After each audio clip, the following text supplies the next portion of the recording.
நம்ம கிச்சன் வந்து எந்த அளவுக்கு ஒரு மோசமான நிலமையில இருக்குது பாருங்க. நான் இது வந்துட்டு நாங்கள் வில்லேஜில் தான் இருக்கோம். ஈஸியாக விறகுல சமைச்சிக்கலாம். பட் இருந்தாலுமே நான் விறகுல சமைக்க மாட்டேன். நமக்கு அது செட் ஆகாது.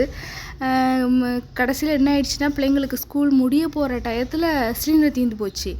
ரொம்ப அந்த ஏர்லி மார்னிங்கில் எழுந்து விறகுல சமைக்கிறது எனக்கு சுத்தமாக செட் ஆகலை. ரொம்ப கஷ்டமாயிடுச்சு. சிலிண்டர் கிடைக்கல. 45 நாள் கழித்து தான் கிடைக்கும் அப்படின்ட்டாங்களா புக் பண்ணி.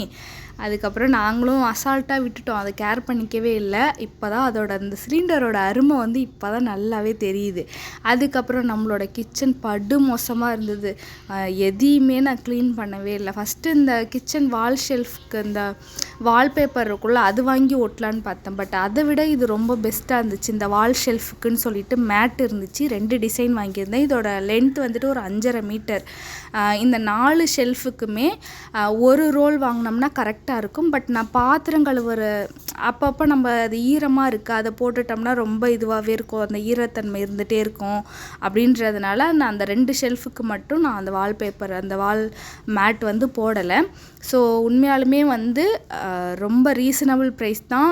இது வந்துட்டு ரீயூஸ் பண்ணுறதுக்கும் வந்துட்டு ரொம்ப சூப்பராக இருக்கும். கண்டிப்பாக வாங்கி ட்ரை பண்ணி பாருங்கள். அதுக்கப்புறம் நம்ம வீடியோஸ் பார்க்குற எல்லாருக்கும் தெரியும், நான் பிள்ளைங்களுக்கு மோஸ்ட் ஆஃப் 90% வந்துட்டு கடையில் எந்த ஸ்நாக்ஸும் வாங்கி தர மாட்டேன். எல்லாமே ஹோம்மேடு தான். எப்படி ஹோம்மேடாக ஹெல்த்தியாக செஞ்சு கொடுத்தாலும் வீக்லி ஒன்ஸ் நாங்கள் ஹாஸ்பிட்டலுக்கு போயிட்டு வந்தால் தான் அந்த வாரமே நிறைவடையும்.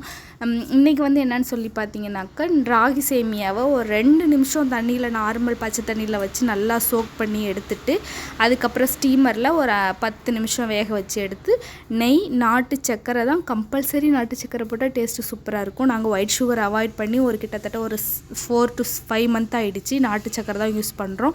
அதுக்கப்புறமா லைட்டாக உப்பு, தேங்காய் போட்டு சாப்பிட்டு பாருங்கள். செம்ம டேஸ்ட்டாக இருக்கும். நாளைக்கு வேறு ஒரு வீடியோவில் பார்க்கலாம். பாய்.